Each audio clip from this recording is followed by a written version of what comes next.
All right, don't forget to check out our sponsor, The Health Blaze, at thehealthblaze.com. Promo code Goodfellow1Boxing. Get you 18% off the 100% all-natural products. Website, promo code, description. Thanks. All right, man, we back. Goodfellow Sports TV. We in the building. Appreciate everybody for checking in. Make sure you hit that subscribe button, bell icon button. Won't miss another video. And, yeah, man, came out that Drew Brees will be out 6 weeks and Roethlisberger is out for the entire season. All right, Roethlisberger is going to have season-ending elbow surgery. Let's start off talking about that. It's unfortunate. It's a lot of sports analysts that think Ben Roethlisberger is going to retire because it's too hard without Antonio Brown and Le'Veon Bell. And he fucked up with that and that situation. He wasn't having a great game came Sunday. He really wasn't. They still was in the game. And I think he fucked up, or the Steelers messed up by not retaining the services of Le'Veon Bell and Antonio Brown, or getting something for Le'Veon. But can the Steelers still make some noise in that division? I think so. I watched a little bit of the game yesterday. Mason Rudolph looked pretty solid. Ben Roethlisberger criticized the pick of Mason Rudolph, and ultimately the Steelers GM got it right. That's just what it boiled down to, and it may be a Tom Brady situation. Maybe Mason Rudolph does well, and he doesn't get that job back. All right, and at the end of the day, they'll let Ben Roethlisberger retire, not recoup his signing bonus money. You know, the Steelers are a first-class organization, and Ben Roethlisberger has brought 2 Super Bowls to there. So be prepared if Roethlisberger do tap out. May it be this year, next year. He always talking about retirement. They're going to let him keep his signing bonus money. They're not going to recoup nothing from him for everything he did for that franchise. Unlike Andrew Luck, he delivered 2 Super Bowls. All right, but at the same time, it's unfortunate. I don't think the Steelers was going. I don't think the Steelers was going nowhere this year. I picked them to win the division. I thought they'd win the division, but just looking at it, teams having a year to game plan for James Conner, no Antonio Brown. They able to, defend the receivers different. Juju still wasn't stepping up yesterday. And at the end of the day, that was a Seattle Seahawks team that Andy Dalton chopped up. He threw 2 touchdowns to John Ross, which I don't think John Ross recorded a touchdown versus the 49ers. And they didn't do nothing versus the 49ers at home. And that was on the road versus the Seahawks. All right. So at the end of the day, Seattle hadn't scored a point in Pittsburgh in a long time or something like that. Or he hadn't scored a touchdown in a long time there. So I just think they need to reload. They found Le'Veon. I think they hit him like in the second round. Antonio Brown was like a 6th round pick. They got to trust the process. I think Mason Rudolph will do just fine. I think they get about 6-7 wins, at least in Pittsburgh. We see what the Browns do tonight versus the Jets. We know Sam Darnold got mono, so he'll be out quite some time.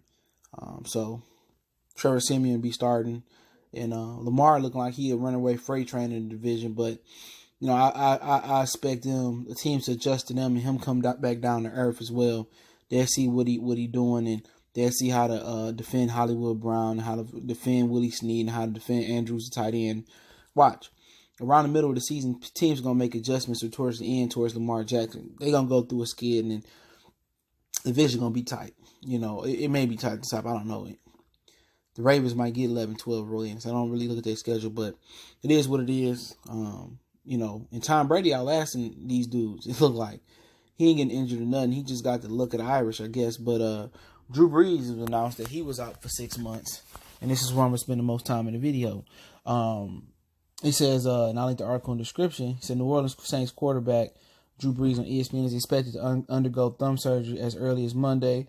That could sideline him about 6 weeks. The league sources told Adam Schefter. He says Brees knew Sunday night he needed surgery for the ligament damage. Sources told Chris Mortensen the quarterback was still deciding who would do the surgery and when. So, so on that play to Aaron Donald, he hurt his hand. And then Aaron Donald ended up injuring his back. I haven't heard nothing about him. He left that game pretty early. And he is the rock. He is the heart and soul of that defense. So that's going to be tough for the Rams. And their offense don't look that potent. But New Orleans seem to have a really good defense. So Drew Brees is going to miss 6 weeks.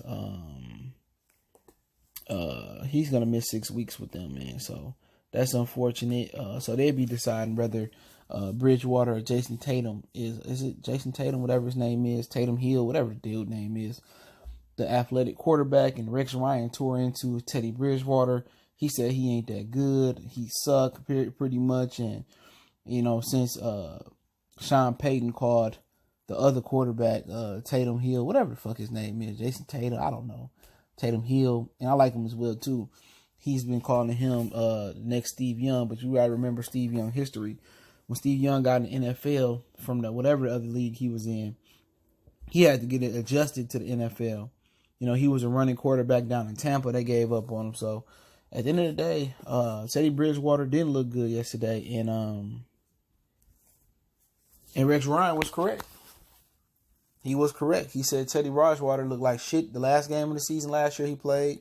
He started and he looked like shit last night. So I think if I'm Sean Payton, I would go with the more mobile guy. I think, I wasn't sure that Teddy Bridgewater was going to be a good quarterback before the gruesome leg injury he suffered. So that was just my opinion on it. I wasn't really sure if he was going to be any good.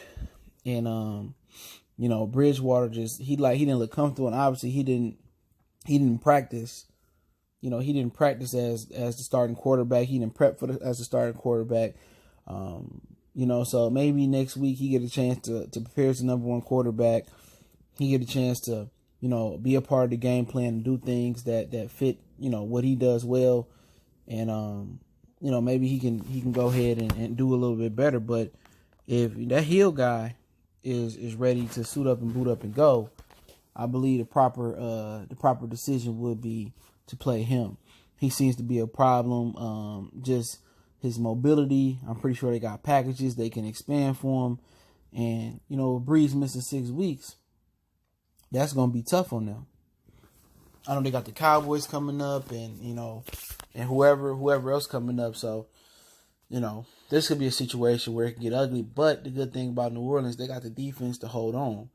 But the bad thing about it is you're going to have to really rely on Latavius Murray and Alvin Kamara to really run the ball on the inside, especially if you keep Teddy Bridgewater as the quarterback. So what they going to have to do, I would have that Hill kid back, whatever his damn name is. I would have him back there. And I would just do what they did with Lamar Jackson pretty much last year. And I think he could throw the football a little bit too. So I'd just be doing a lot of read options, a lot of things of that nature. A lot of moving the pocket, some rollouts. Whatever he does good. If he throws outside the hashes good, he throw down the field good, that's what I'll be doing. But the key thing about it is that, they got miss Mark Ingram in this situation because Ingram can really pound the ball on the inside. And Kamara was the guy that really can, set the edge and, catch the ball out the backfield. So they really going to miss him. But this could be crazy. But Dan Orlovsky said today on ESPN he had a similar surgery, and after 6 weeks, your ligament is stronger and he'll be able to grip the football. So, basically this could be a blessing in disguise if they can come out these 6 weeks at least, with a winning record, and Drew Brees can get 6 weeks to rest his shoulder and everything could be all right. So, we'll see, man. I don't think the Saints year's over. I think they got a good coach. They got good backups. They got the highest paid backup in Teddy Bridgewater. So, I believe they're in good hands. They just gave Sean Payton a 5-year extension. I don't think it's DEFCON 10,000 for either other teams. I don't think it's over with for Pittsburgh neither. Mason Rudolph looks serviceable. You know what I'm saying? And like I said, Lamar Jackson, all that running, one injury, he can be out of there. You know what I'm saying?